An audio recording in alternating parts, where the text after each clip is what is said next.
Let's jump to the last segment before we go to Super Chats, because this is huge. Ian, you're correct, good sir. I thought so. Joe Rogan has removed 1.85 billion views from his YouTube channel. Whoa. So for those that are listening, Ian, he comes to me earlier and he says like, yo, all of Joe Rogan's videos are gone. And I said, surely you jest, good sir, Ian. Joe said that he's going to keep all of his episodes on his channel archived forever. And they're gone. Most of them are gone. So we looked into it, and there's, I don't know how many, 50 plus or some. 1.854 billion. So look, we have Social Blade right here. Check this out. On December 2nd, 1.877 billion views were subtracted from his channel. And then on December 3rd, 53 million. So, right, just the day after he went exclusive to Spotify. The reason why this matters to a lot of people, and I'm not one for, getting into like, I don't know, celebrity gossip or anything. This is a bit different. And I do know Joe personally. I haven't asked him about this. But Joe is one of the most important political figures, whether he wants to be or not. There's a reason why the left constantly wants to cancel him, why they demand Spotify censor him. And now to see that all of these episodes are gone and are exclusive to Spotify, so long as they still exist, I guess I'm happy. But remember, did Joe restore all the episodes that went missing? I don't know. So here's the original story, right? Joe goes to Spotify, transfers over the podcasts, and then a bunch of episodes didn't transfer over, and people noticed that these episodes were very interestingly from certain people. Alex Jones, Gavin McInnes, I think, people like that. Michaela Peterson. Yeah. But my understanding was that it was an error of some sort. But don't worry, every episode will be available forever on YouTube. I see that. That's not the case anymore. Check it out. I'll pull up the YouTube. When you go to his actual channel, so I've sorted by oldest. You can see the oldest. He's got these videos from back in the day, 7 years ago, but it's just, I don't understand, why these specific videos. I guess these are all the biggest podcasts ever. Yeah, like 4.4 million views and more and higher. Yeah, I mean, this is a shame. I mean, the conversations, the comments, the views, a lot of people utilize those, in their lives, and they were very important for so many people. And now to see them gone, it's a little disappointing, to be honest. I guess they're on Spotify, is my guess. I wanted to point people to David Sinclair, Joe Rogan, the second one, where Sinclair is like a life extension guy from Harvard. He's awesome, David Sinclair. So I did this show on Saturday with Seth from Venice Beach Dub Club, shout out Seth, and talked about David Sinclair. And then I went to Rogan's channel right after that, and that's when I found out it was gone. Interesting. I mean, well, there's a lot of people also saying that this is because Joe Rogan is allegedly having a hard time translating his YouTube audience into Spotify. There's a couple articles talking about that. There's one here by sportskita.com that says, it's titled, Joe Rogan fans are refusing to follow him to Spotify, and it's bad. So, they outline how a lot of people just aren't translating. So actually, platform. I have a couple articles I've got from Dexerto.com. Joe Rogan fans outraged after podcast moves exclusively to Spotify. I thought that was kind of silly, though, because we knew he was going to do it. But now I see exactly why people are probably really angry getting all the episodes pulled from the biggest podcast in the world. It was just an incredible trove of information. It's such a sad loss. And I imagine he's just private. He's just probably private at all. Maybe Joe. They're gone from his channel. The views have been removed, but that makes sense. If people, so check this out. We have this story from the New York Post. This is from Rav Aurora. Why the left is lashing out at Joe. I'm sorry, this is the wrong one. I need to go to the fans one. Right. Why the fans are upset. They say, as of December 2nd, full episodes of the podcast are exclusively available on Spotify, and highlight clips will appear on YouTube. In the comment section of the YouTube clip, fans release their frustration towards the exclusive move. It's been a hell of a ride, guys. See ya, one viewer said. One fan said bye to the podcast in their comment. This feels like a breakup, and I feel cheated for a richer guy by JRE. Another disappointed viewer revealed that while they tried listening to the show on Spotify, they couldn't handle the 10 straight minutes of ads.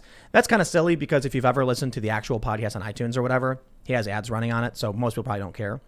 They go on to say that the move over to Spotify certainly brought about some dissatisfaction, but that's the interesting point.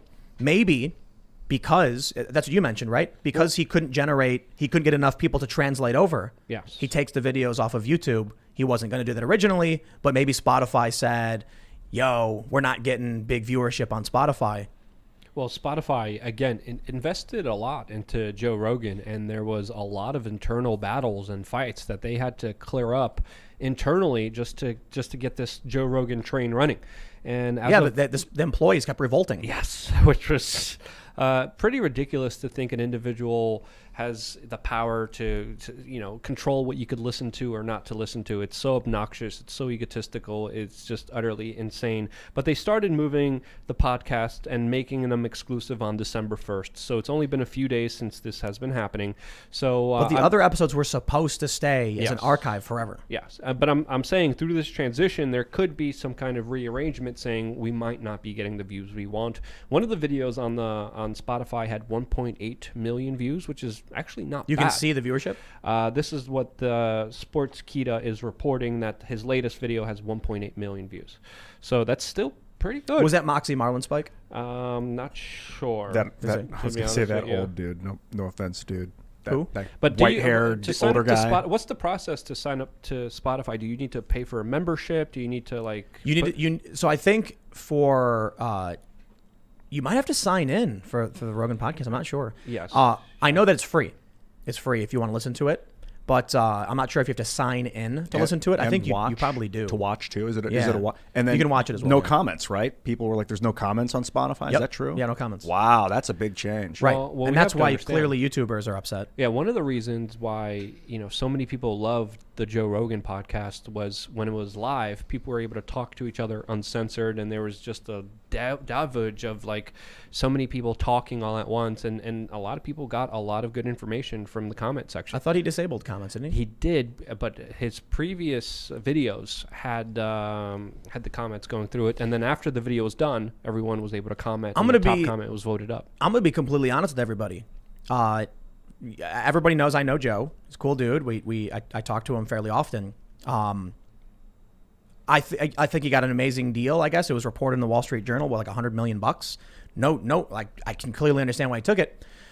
But I think, to be totally honest, one of the things that helped Joe remain on top as the biggest podcast in the world was that he was the first in. The saying is first in, best dressed. What happens is Joe works. His show is consistent. What is it? Monday through Thursday, new episode. Mm-hmm. Never misses a beat. He puts it up on iTunes when podcasts are first coming out. He was doing podcasts before podcasts were a thing. So when people are first getting introduced to podcasting, they open up their iPhone, they click the podcast button, and there's Joe Rogan, the first thing they see. Free advertising on the most prominent podcasting app. That's true for YouTube as well. Yeah. He's been on the platform for a really long time. The algorithm loves long-form content and clips with high engagement. So YouTube's promoting him like crazy. Yeah. And he was getting algorithmic boosts. And it was authentic. It wasn't poppy. It wasn't corporate. It wasn't Disney. It was him talking about gorilla DMT monkeys ripping each other to shreds, which is fascinating to listen to. It's fun. And then he did it. But one thing I have to give him props for is he did it in a way where he wasn't cocky about it. He wasn't elitist about it. It was him discovering information, learning, and taking you along the process as he was learning it. And that's what really drove a lot of people to listen, because they wanted to join that authentic, real, honest conversation that you can't get anywhere else, because most news guys are there with the suit and they have their little monotone voice. Right. But listen. We what we do on this show is derivative of what Joe started doing 10 years ago. Yeah. And so I think about someone like Casey Neistat. You guys know Casey? Yes. Yeah. Vlogger. He was the first vlogger to actually make cinematic editing, in his vlogs. Before him, it was like a dude with a cell phone walking around talking about their day, and they were getting crazy viewership. Then Casey comes around and he's like, I'm going to put my camera down, turn it on, then leave the room and then walk back in to get this like edit.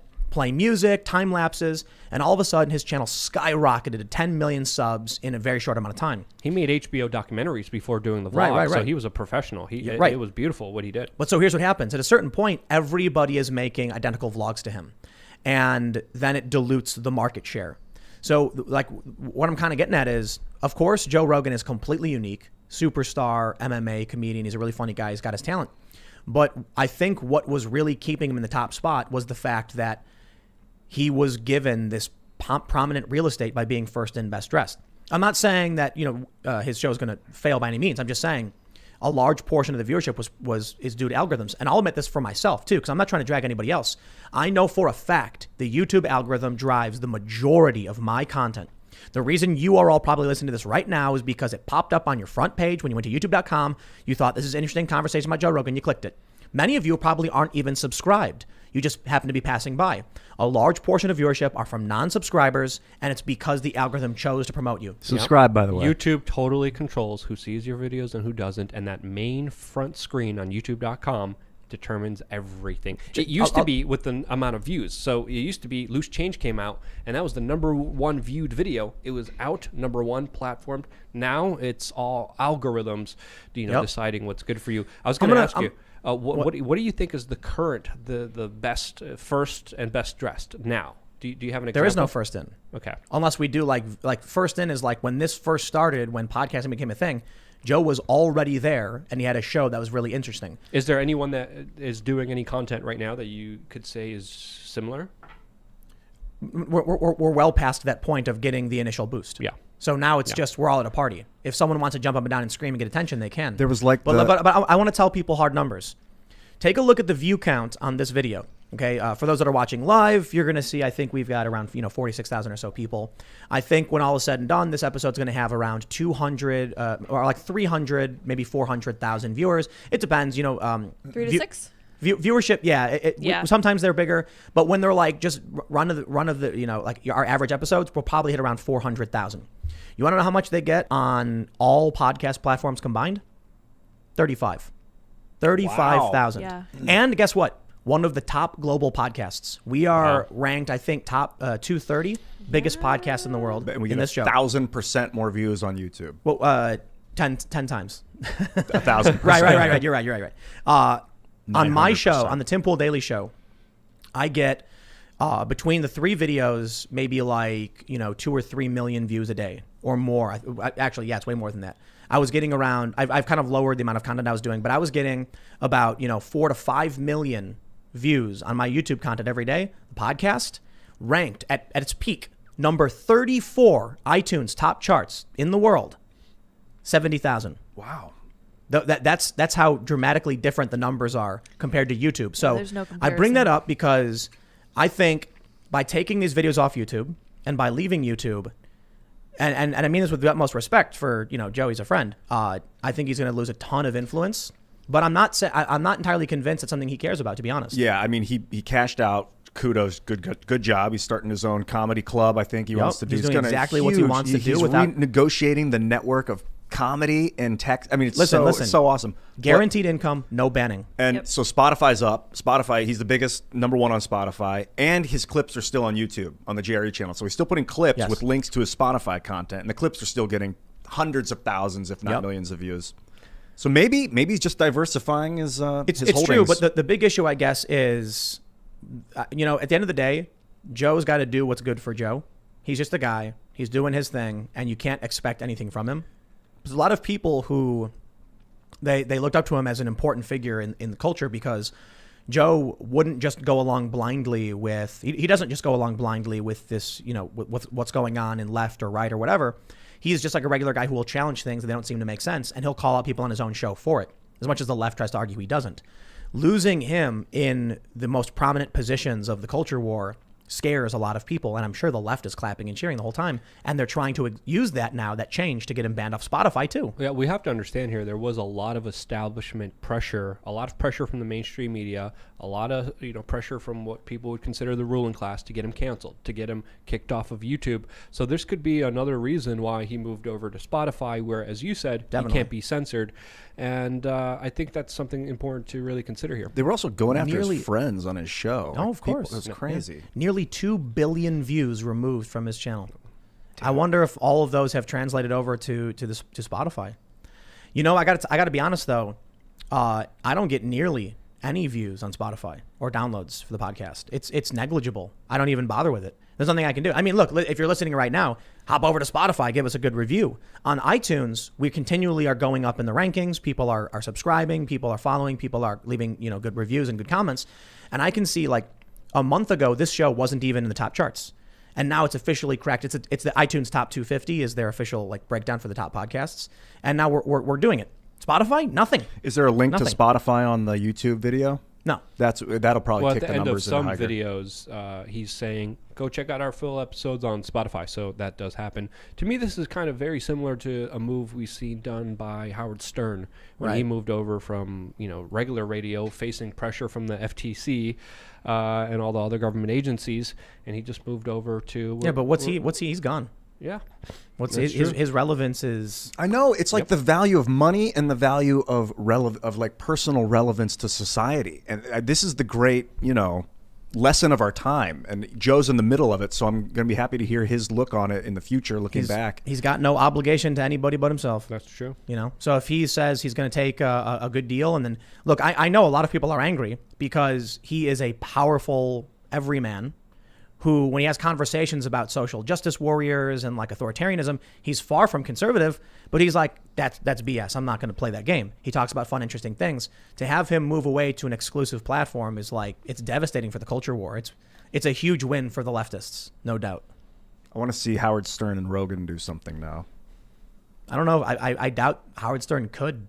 Big Daddy Stern Got his contract. Oh. Yeah, but he also became... Kind of establishment. Yeah, he total established. Howard? Can he not say anything on his show? He denied ever saying racial slurs, like on this one segment, and then they played it for him, and he was like, "I'm so sorry I did that." No joke. Howard Stern apologizing for being a shock jock. So if someone offered you $100 million, would you jump? You have an obligation to, I guess. I got to be real though. I probably wouldn't. I probably would not. That's a lot of money. Yeah, but what am I gonna do with it? I don't know. That's what I'm saying. Like, what that's do you the question. If you have something to do with it, then I can see going for it. Create a beanie school where you teach other beanie wearers to be truth speakers. Listen. Start their own YouTube channels. Right now, we're talking about getting a 100-acre farm in central West Virginia, middle of nowhere, hours from anything, and like the agents are like, "You really don't want to be here. There's nothing," and it's like, "Oh yeah, that's exactly what we want. We're gonna build our own space out." You know how much 100 acres can cost if you go to like Montana or something? It's like nothing. Couple $100 a month on a mortgage, and you can have 100, 200 acres of just big open empty land. So if you want to do something, you could really just do it. It's not the most difficult thing. I mean, obviously, if you're younger, it's a lot harder. You got to save up money. Clearly, that's, when I was younger, I worked fast food. I worked, crummy jobs and just saved everything I could. The main important thing that people need to realize is one of the most important things you could do is enjoy yourself. Whatever you're doing, whatever you're working towards, if you're enjoying yourself, keep on doing it. So I think that's essentially what I think is going down to Rogan's decision. He likes doing them. He likes doing the podcasts. There's a lot less pressure on him for it to be taken down, and he's going to continue his own way. And as you said, he has no obligation to any of us. Yeah. And that's an important realization that a lot of people need to make. Stop looking up to idols or other individuals. Don't put any man above yourself. You yourself have to look up to yourself internally and always build yourself up as much as you can. I will say this though, trying to be respectful, because again, I know Joe, I'm not trying to drag him or anything, but when you tell everybody, don't worry, the episodes are going to be archived forever. They'll always exist. You can watch them whenever you want on YouTube. And then you take them all off. People are going to be like, yo, that's kind of I never heard him say that. He did say that specifically? I thought that's what the deal was. I was always so vague. I didn't know. Plus, he was like beholden to ad revenue before, and now he's not. Now he got paid ahead of time, so he can just kind of So you guys can correct me if I'm wrong, but going to something like Spotify, like Joe did, seems kind of to me like a soft retirement. It really seems like a semi-retirement. He's kind of done. He just wants to chill. He doesn't want to have to worry about YouTube and all this crazy stuff. But at the same time, he did want to host a Joe Biden versus a Donald Trump presidential that would debate. Sound like a lot of fun. So if you're hosting a huge presidential debate, you're not riding off into the sunset. You're putting yourself in the spotlight. How much of that was him just like, in the moment? I mean, you saw it in his eyes. He was excited. He wanted it. He was like, I want Donald Trump here, Joe Biden here, and Alex Jones talking about DMT in the corner. I want it right now. And America would have loved that, and we deserved that. Maybe Spotify will take over iTunes because of Joe. That's the bet, right? But they also don't have a good record when it comes to upholding people's free Spotify speech. Is still Google. Right. Yeah, yes, it's Alphabet. Well, it is. And they have a bad record of censoring speech. Yeah, so, of course.